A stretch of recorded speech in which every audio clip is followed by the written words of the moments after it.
The idea of detrimental reliance on a promise has in fact been carried quite far by some courts, and nowhere further than in the famous case of Hoffman against Red Owl stores. Let me tell you the story, because in fact, this is a case where it's not even so clear there was a promise at all. It was much more a case of what I would call loose talk, careless negotiation. Here's the story. The Hoffmans owned a successful little bakery business in a small town in Wisconsin. But Mr. Hoffman was restless and ambitious. In that part of the country, there was a successful chain of grocery stores, Red Owl stores. They were all over the state of Wisconsin. Many of these stores were franchises. You're quite familiar with franchises, although you may not know them under that name.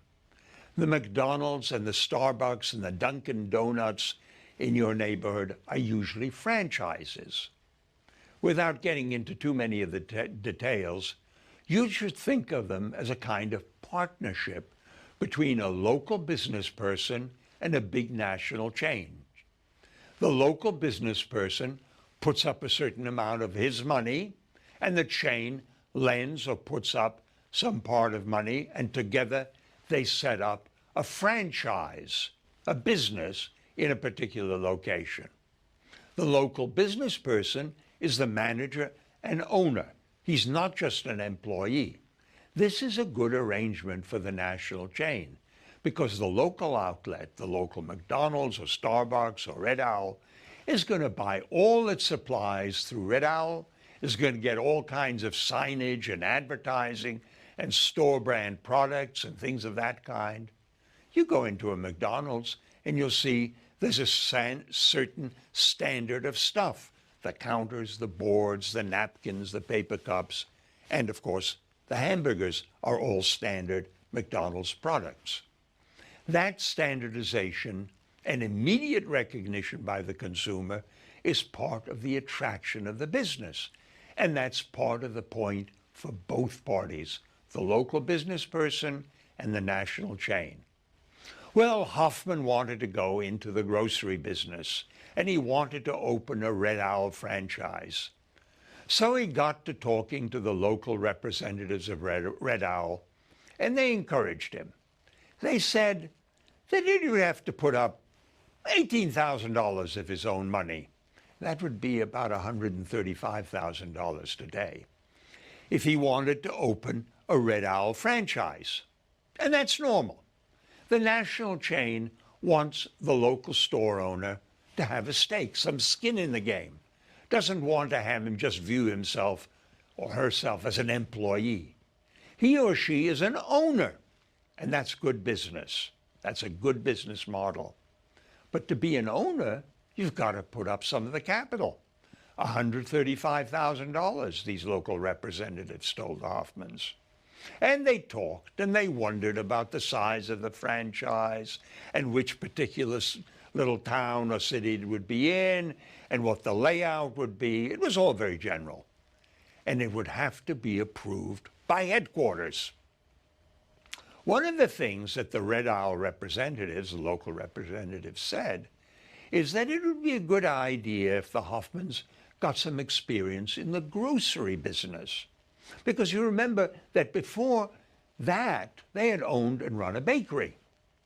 There was a lot of talk back and forth, and they decided that one of the ways that the Hoffmans were going to put together their stake was by selling their bakery business, maybe also the building in which it was. They wanted to keep the equipment because they thought they'd set up a bakery in the Red Owl store. As a result of Red Owl's encouragement, they in fact bought a small grocery store in another city and moved there, and they ran it for a few months, and they made something of a success of it. All the while, the negotiations with Red Owl were dragging on and on.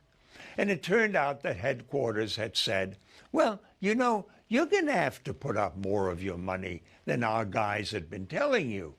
In part because some of that $135,000 doesn't really belong to you. It was a loan from a father-in-law. We don't want this to be just loaned money. We want this to be really your money that's going into it. So, without going into many details, the price for the Hoffmans kept going up and up until it was what looked like $250,000, $250,000.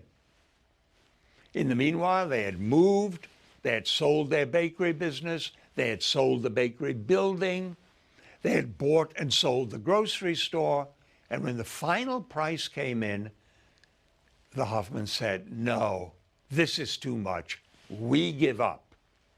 And instead of trying to find the money, they found a lawyer, and they sued Red Owl.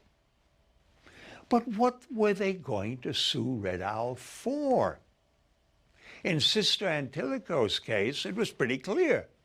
She could have sued for the house her brother-in-law had promised her.